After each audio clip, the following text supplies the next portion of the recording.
안녕하세요. 내일의 그래프입니다. 오늘은 제가 이전의 영상에서 다뤘던 주요 종목에 대한 업데이트를 간단히 드리려고 합니다. 크게는 최근 주가가 많이 상승하고 있는 이항, 그리고 잠잠했던 하일리온, 그리고 FDA 승인을 기다리고 있는 나녹스에 대한 업데이트입니다. 우선 이항에 대해 업데이트를 먼저 드리겠습니다. 최근 이항의 유럽 내 더욱 주목을 받고 있습니다. 사피르 프로젝트는 유럽연합 전역의 헬스케어 시스템에서 무인항공 이용을 촉진하기 위한 연구 프로젝트입니다. 아직은 시범 프로젝트이지만 2년 안에는 실제 무인항공기를 활용한 서비스를 출시할 계획입니다. 예를 들어 긴급하게 혈액을 이 병원에서 저 병원으로 이동시켜야 하는데 교통체증으로 인해 혈액이 적시에 도착하지 못하는 경우를 생각해 볼 수 있겠습니다. 조금만 생각해봐도 이항의 활용 가능성은 무궁무진합니다. 이번 프로젝트에서는 총 8개국 17개사를 선정하여 시범을 보일 예정이지만 사람을 태울 수 있는 무인 항공기는 이항이 유일합니다. 이항이 지속적으로 향후 매출 파이프라인을 만들어가고 있는 모습이 굉장히 인상적입니다. 이외에도 유럽연합 공력 전반에서 무인 항공기의 안전하고 지속 가능한 비행을 구축하는 프로젝트인 GOF 2.0 프로젝트에서도 이항이 참여하고 있습니다. 유럽에서의 좋은 소식은 지속적으로 흘러나오고 있습니다.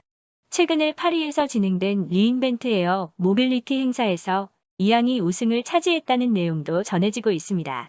파리시는 25개국 150개사를 초청하여 파리 지역에 도심항공 시스템을 구축하는 대회를 개최하였습니다.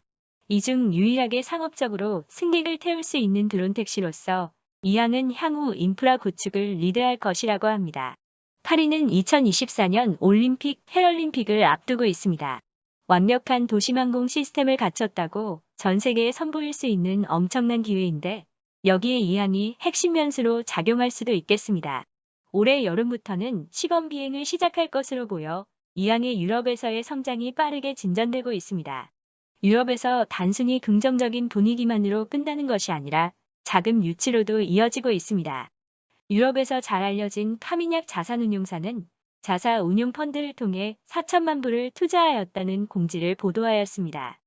이미 이항이 약 3,800만 불의 현금이 있고 올해에도 600대를 생산할 수 있는 생산 시스템을 가지고 있기 때문에 현금이 꼭 필요한 것은 아니긴 합니다.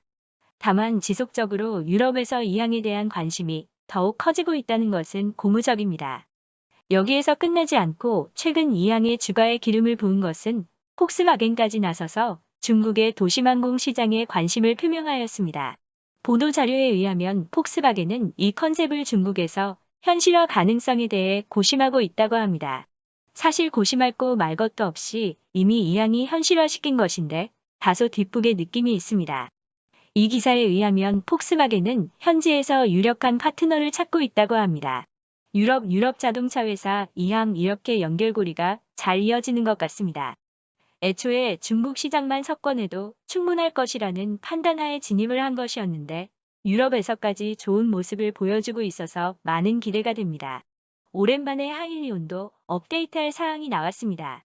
정말 오랫동안 기다리고 있던 종목이었고 포텐셜 대비 진전이 많이 나오지 않아서 인내심을 가지고 기다리고 있었습니다. 그런데 이번에 새로운 배터리 모듈을 출시했다는 기사를 발표하였습니다. 이 모듈은 도시바의 LTO 배터리셀을 채용하는데 이 배터리는 리튬 티탄산 배터리로 내구성이 높고 초고급속 충전이 가능하고 무려 6분 만에 용량의 80%까지 충전할 수 있다고 알려져 있습니다. 최대 7,000회의 충전 사이클을 진행해도 90% 이상의 용량을 유지할 정도로 수명이 긴 것으로 알려져 있습니다. 도시바의 이 배터리 기술이 새로 도입될 애플카에서 사용할 수도 있다는 이야기가 있었습니다.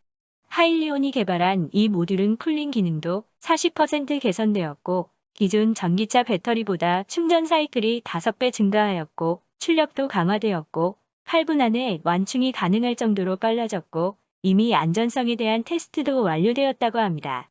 우선 하일리온은 사업을 진전시키고 있다는 소식을 들려줘서 굉장히 반갑습니다. 내부자 거래가 소액 있었는데 스펙에 있었던 커베지와 팡시는 12월 말에 소량 주수를 매각하였는데 1월 15일 CFO는 오히려 25만 주를 추가로 매수하였습니다. 매수량이 압도적으로 많기 때문에 긍정적으로 볼 여지가 있습니다. 캘리포니아 연금은 오히려 주수를 16만 주 정도 늘렸고 한데스뱅크의 뮤추얼 펀드도 대폭 수량을 늘렸다는 것을 확인할 수 있겠습니다. 고객사가 확장되었거나 추가 오더를 수주했다는 내용은 없기 때문에 아직 기다림이 조금 기다릴 수 있어 보이지만 적극적으로 홍보에도 열을 올리고 있기 때문에 곧 추가로 좋은 소식을 기대해 보려고 합니다.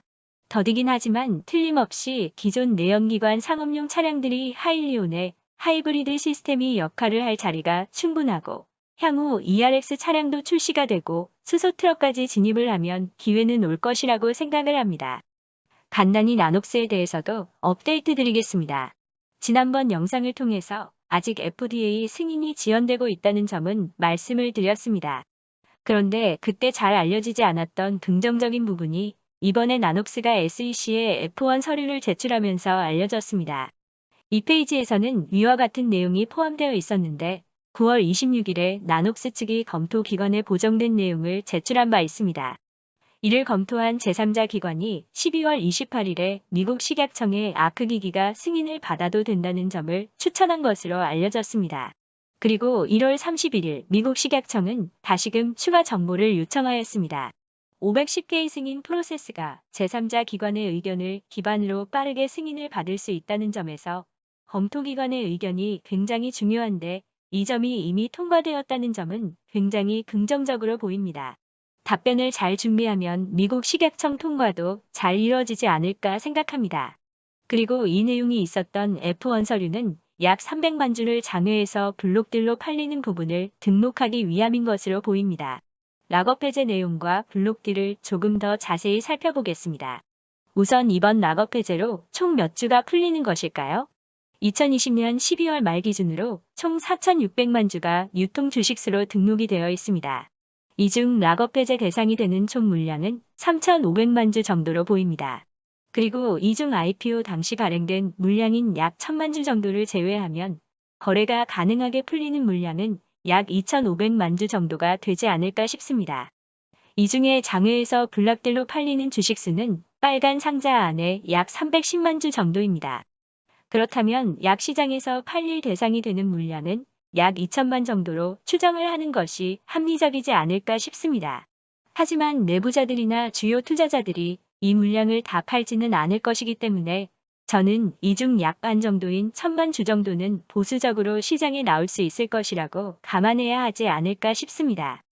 유즈마그룹도 올해 물량을 가져가주면 좋겠지만 어쨌든 수익을 목표로 하는 회사이기 때문에 물량을 어느 정도 매각할 가능성도 있겠습니다.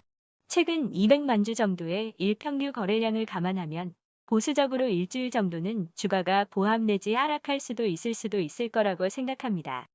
개인적인 추정이 많이 들어가 있기 때문에 이를 감안해서 봐주시면 감사드리겠습니다.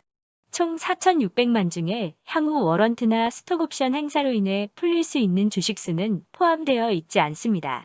향후에는 총 주식수가 약 1,080만 주 늘어날 수도 있겠습니다. 한 가지 우려사항은 장외로 팔리는 물량 중에 일본인이 약 150만 주 정도 판다는 것입니다. 14번 주석을 보시면 모두 나녹스 일본의 현 임직원으로 표기가 되어 있습니다. 이전에 스터디를 하면서 꽤나 익숙한 인물들이 이름을 올리고 있고 상당 물량을 파는 것이어서 조금 우려스럽기는 합니다. 대부분 인력들이 나녹스 아크기기에 사용되는 원천 기술들을 특허로 가지고 있는 인물들이기 때문에 썩 괜찮은 그림은 아닌 것 같습니다. 특히 히데노리 켄모츠 씨는 주식을 전액 매각하고 엑시트하는 것으로 보입니다. 저도 주주로서 이런 소식을 전하는 것이 달갑지는 않지만 그리고 모두 알고는 계셔야 할 부분인 것 같아서 나누게 되었습니다.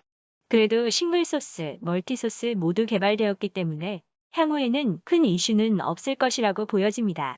기관 투자자 현황도 살펴보시면 현재로서 큰 변화는 없습니다. 좌측의 크레딧 스위스는 최근에 약 50만 주는 매각한 것으로 보입니다. 모두 아시겠지만 아크 이스라엘 ETF에서 나녹스 주식을 매수를 하고 있습니다. 추후 FDA 승인을 받게 되면 다른 아크 펀드에서도 나녹스를 매수하지 않을까 싶습니다. 추후 업데이트 사항이 생기면 또 말씀드리겠습니다. 오늘도 들어주셔서 감사합니다.